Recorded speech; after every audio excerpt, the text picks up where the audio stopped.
ஏன்னா இன்னைக்கு இந்த ஆன்லைன் மோகம் வந்து ரொம்ப இருக்கு. எல்லாரும் everybody is hooked to the mobile phone. So அந்த அப்படியே குனிஞ்ச தலை நிமிராம மொபைல் ஃபோனே பார்த்துட்டு இருக்காங்க.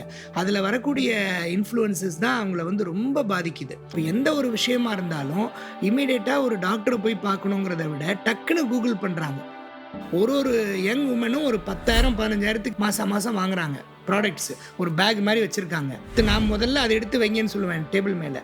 அதில் 1008 இருக்கும்.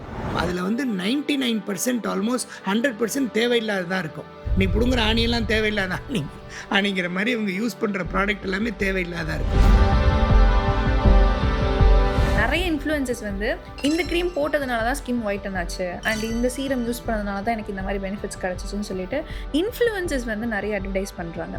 உங்களோட கருத்து என்ன சார் இதை பற்றி? அந்த விளம்பரத்தை நம்பி இவங்க எப்படி போகிறாங்க? இந்த ஆள் வந்து ஒரு பர்டிகுலர் ஹீரோவோ ஹீரோயினோ இல்லை ஒரு செலிபிரிட்டியோ இல்லை ஒரு இன்ஃப்ளூயன்சரோ அந்த க்ரீமை போட்டு தான் அவங்க அப்படி ஆனாங்கிறதுக்கு என்ன ஆதாரம்? நீ போய் பார்த்தியா? உனக்கு தெரியுமா அது? அந்த க்ரீமில் என்ன இருக்குது? அவங்களுக்கு என்ன ப்ராப்ளம் இருந்துச்சு? இதெல்லாம் எப்படி இவங்க நம்புறாங்கன்னே தெரியல. இந்த क्वेश्चंस யாரும் கேட்கறதும் இல்ல. கேட்கறதுக்கு உங்களுக்கு நேரமும் இல்ல.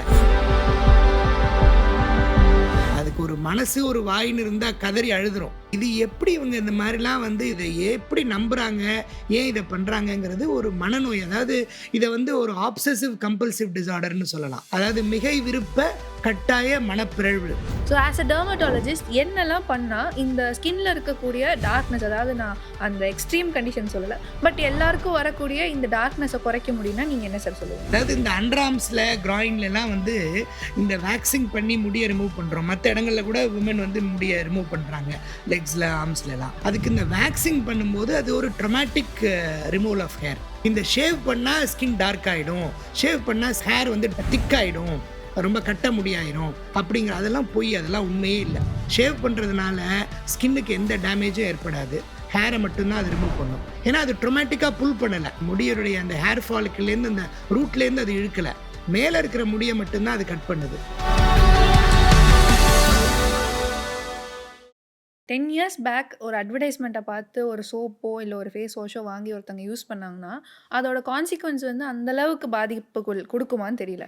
பட் இன்றைக்கி இருக்கக்கூடிய அட்வர்டைஸ்மெண்ட்ஸ்லாம் பார்த்து ஒருத்தங்க ஒரு சீரமோ ஃபேஸ் வாஷோ சோப்போ வாங்கி போடுறதுனால என்ன மாதிரியான பிரச்சனைகள்லாம் வருதுன்னு நீங்கள் நினைக்கிறீங்க? ஏன்னா இன்றைக்கி இந்த ஆன்லைன் மோகம் வந்து ரொம்ப இருக்குது. எல்லாரும் everybody is hooked to the mobile phone. So அந்த அப்படி குனிஞ்ச தலை நிமிராமல் மொபைல் ஃபோனே பார்த்துட்ருக்காங்க. அதில் வரக்கூடிய இன்ஃப்ளூயன்சஸ் தான் அவங்கள வந்து ரொம்ப பாதிக்குது. எதை எடுத்தாலும் இப்போ எந்த ஒரு விஷயமா இருந்தாலும் இமீடியட்டாக ஒரு டாக்டரை போய் பார்க்கணுங்கிறத விட டக்குன்னு கூகுள் பண்ணுறாங்க. கூகுள் பண்ணி அதில் என்ன வருதோ அதுக்கப்புறம் தான் அது ஏதாவது ஒரு தப்பு பண்ணி ஏதாவது ஒன்று பண்ணி ஒரு டேமேஜ் ஆன பிறகு இப்போ என்கிட்ட வரக்கூடியவங்களே வந்து ஏதாவது ஒரு ஃபர்தர் டேமேஜ் பண்ணிட்டு தான் வராங்க. ஆன்லைனில் எதையாவது வாங்கி தடவி கூகுளில் எதையாவது பார்த்து இவங்களாவே ஹோம் ரெமெடி பண்ணி இது இருக்கிற பிரச்சனையை மேற்கொண்டு கெடுத்து அதை முதல்ல கண்டுபிடிக்கவே அவ்வளோ நேரம் ஆகுது.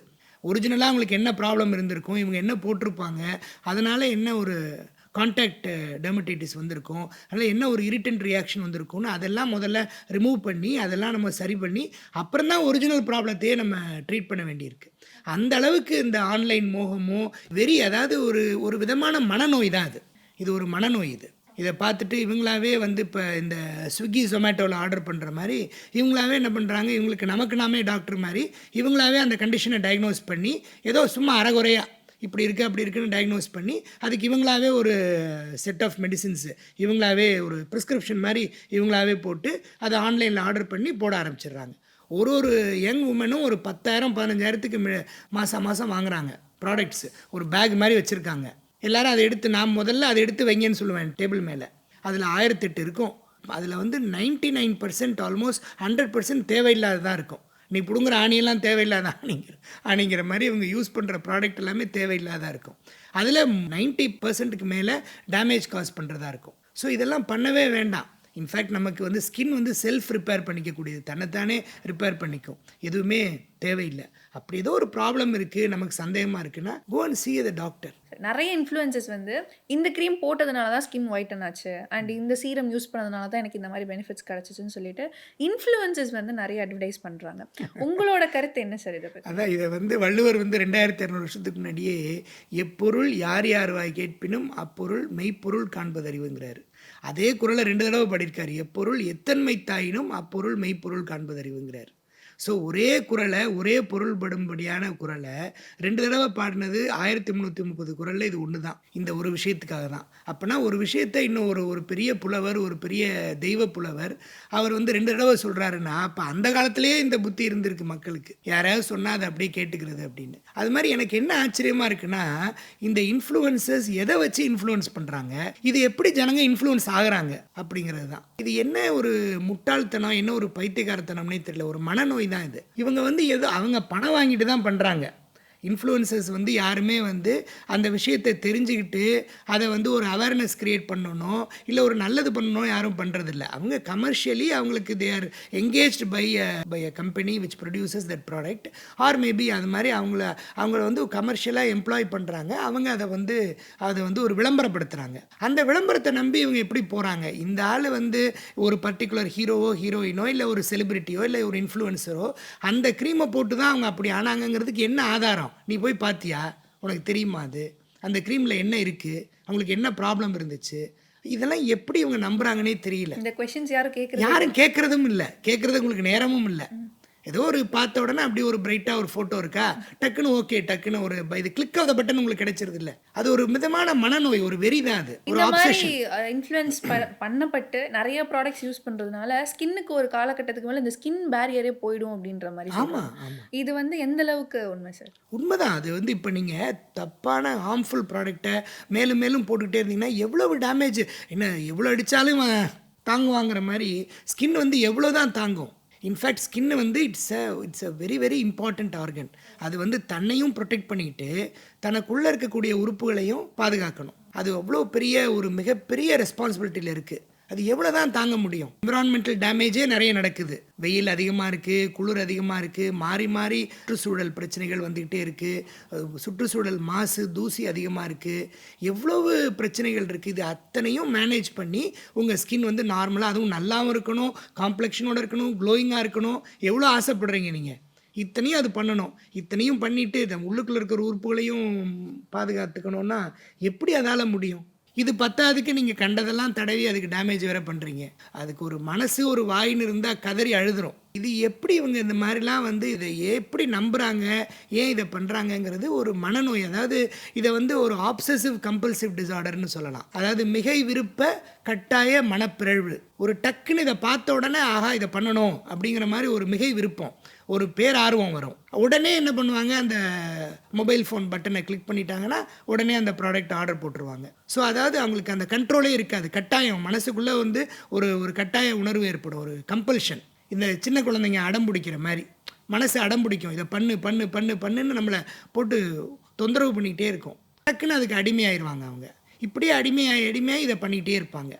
இது ஒரு மிகப்பெரிய ஒரு சமுதாய நோய் மாதிரி. இது இந்த இன்ஃப்ளூயன்சஸும் புரிஞ்சுக்கணும், நம்ம அவங்க பண்ணுறது எவ்வளோ பெரிய தப்புன்னு தெரிஞ்சுக்கணும். இது வந்து ஒரு பணத்துக்காக இதை பண்ணிவிட்டு எத்தனை பேர் கஷ்டப்படுறாங்க தெரியுமா? இப்போ ஒரு நாளைக்கு நான் வந்து ஒரு 20 பேர் பார்க்குறேன் என்னுடைய கிளினிக்லனா, அட்லீஸ்ட் 10 பேராவது இந்த மாதிரி ஏதாவது தப்பான ப்ராடக்டை யூஸ் பண்ணிவிட்டு அவங்களே இந்த மாதிரி தனக்குத்தானே வைத்தியம் பார்த்து ஸ்கின்னை கெடுத்துட்டு வர்றவங்க தான். அதை சரி பண்ணுறதுக்குள்ளே அவ்வளவு பிரச்சனை ஆகிடுது. அதுக்கு நிறைய நாள் ஆகுது. அந்த டேமேஜஸ் சில சமயம் இரிவர்சிபிளாக அதை சரி செய்ய முடியாத டேமேஜாகவும் ஆகிடுது. ஸோ இப்போ இந்த ஸ்கின்னோட டார்க்னஸ் பற்றிலாம் நம்ம பேசிகிட்டு இருந்தோம்ல சார். ஒரு டெர்மட்டாலஜிஸ்ட் அப்ரூவ் பண்ண மெத்தட்ஸ், அதாவது இப்போது ஷேவ் பண்ணாதீங்க, வேக்ஸ் பண்ணாதீங்க, இதனாலே ஸ்கின் டார்க் ஆகணுவாங்க, லூஸான கிளாத்ஸ் போடுங்க, ஸோ ஸ்கின்ல அந்த ஃப்ரிக்ஷன் குறையுன்றதெல்லாம் சொல்கிறாங்க. ஸோ ஆஸ் அ டெர்மட்டாலஜிஸ்ட் என்னெல்லாம் பண்ணால் இந்த ஸ்கின்ல இருக்கக்கூடிய டார்க்னஸ், அதாவது நான் அந்த எக்ஸ்ட்ரீம் கண்டிஷன் சொல்லலை, பட் எல்லாருக்கும் வரக்கூடிய இந்த டார்க்னஸை குறைக்க முடியும்னா நீங்கள் என்ன சார் சொல்லுவீங்க? நல்ல கேள்வி. அதாவது இந்த அண்டர்ஆர்ம்ஸில், கிராயின்லலாம் வந்து இந்த வேக்சிங் பண்ணி முடியை ரிமூவ் பண்ணுறோம். மற்ற இடங்களில் கூட விமன் வந்து முடியை ரிமூவ் பண்ணுறாங்க, லெக்ஸில், ஆர்ம்ஸ்லலாம். அதுக்கு இந்த வேக்சிங் பண்ணும்போது அது ஒரு dramatic removal of hair. Hot வேக்ஸாக இருக்கட்டும், கோல்டு வேக்ஸாக இருந்தாலும் அந்த வேக்ஸை அப்ளை பண்ணி அந்த வேக்ஸ்னாலையும் அலர்ஜிக் கான்டாக்ட் டெர்மடைட்டிஸ் ஏற்படலாம். ரெண்டாவது அந்த வேக்ஸை அப்ளை பண்ணிவிட்டு அப்படி முடியை இப்படி இழுக்கிறாங்கல்ல, அந்த வேக்ஸை ரிமூவ் பண்ணுறாங்கல்ல அந்த முடி எடுக்கிறதுக்காக, அப்போ அந்த எல்லா முடியும் பிச்சுக்கிட்டு வரும். ஸோ அந்த முடி வந்து நம்ம மேலே ஒன்றும் ஒட்டி இல்லை.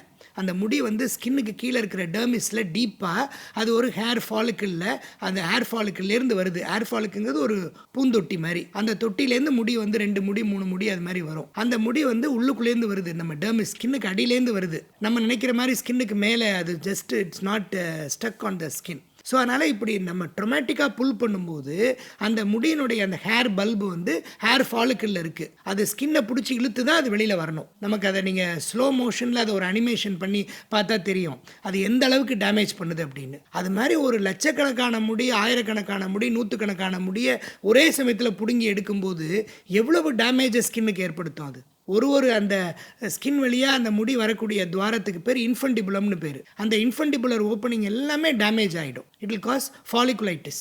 இது என்ன ஆகும், நாளடைவில் வந்து சூடோ ஃபாலிகுலைட்டிஸ் அப்படின்னு ஒரு கண்டிஷன் வரும். அப்படி பம்பியாக நிறைய இந்த வேக்சிங் பண்ணுறவங்களுக்கு எல்லாம் அந்த இடத்துல முட்டை முட்டையாக புள்ளி புள்ளியாக வந்துடும். அப்புறம் அந்த இடம் அப்படி டார்க் ஆகிடும். ஸோ இதெல்லாம் வந்து இந்த ட்ரொமேட்டிக் புல்லிங் ஆஃப் த ஹேர்னால வர்றது. அதை விட ஷேவ் பண்ணிக்கிறது பெட்டர். நிறைய பேர் என்னென்னா எது நல்லதோ அதை கெட்டதுன்னு நினச்சிக்குவாங்க, எது தப்புன்னு நினச்சிக்குவாங்க, எது நல்லதோ ஹார்ம்ஃபுல் நினச்சிக்குவாங்க. நிறைய பேருடைய எண்ணம் இருக்கும் அப்படின்னா இந்த ஷேவ் பண்ணால் ஸ்கின் டார்க் ஆகிடும், ஷேவ் பண்ணால் ஹேர் வந்து திக் ஆகிடும், ரொம்ப கட்ட முடியாயிரும் அப்படிங்கிற அதெல்லாம் பொய். அதெல்லாம் உண்மையே இல்லை. ஷேவ் பண்ணுறதுனால ஸ்கின்னுக்கு எந்த டேமேஜும் ஏற்படாது. ஹேரை மட்டும்தான் அது ரிமூவ் பண்ணும். ஏன்னா அது ட்ரொமேட்டிக்காக புல் பண்ணலை. அந்த முடியுடைய அந்த ஹேர் ஃபாலிக்கிலேருந்து அந்த ரூட்லேருந்து அது இழுக்கலை. மேலே இருக்கிற முடியை மட்டும்தான் அது கட் பண்ணுது. ஸோ அந்த கட் பண்ண டேமேஜ் ரொம்ப கம்மி, ஸ்கின்னையும் ஒன்றும் பண்ணாது. அதுக்கு அந்த கட் பண்ணுற முடி வந்து இப்போ நீங்கள் கையை தடவி பார்த்தீங்கன்னா அந்த ஆங்கிளில் கட் பண்ணுது இல்லை, ஒரு ரஃப்பாக இருக்கிறனால இவங்க நினச்சிக்கிறாங்க முடி வந்து திக்காகிடுது ஷேவ் பண்ண அப்படின்னு. ஷேவ் பண்ணுறதுனால முடி திக்காகாது, முடி அதிகமாக வளராது.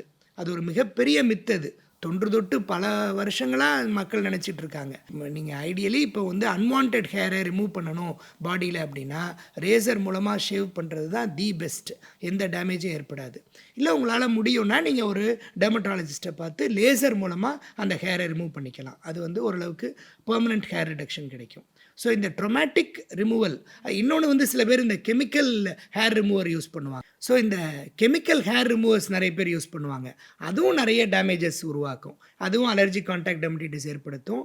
அதுவும் வந்து ஸ்கின்னை ரொம்ப டார்க் ஆக்கிடும். ஸோ அதனால் ஷேவிங் தான் பெஸ்ட் ஹேரை ரிமூவ் பண்ணுறதுக்கு.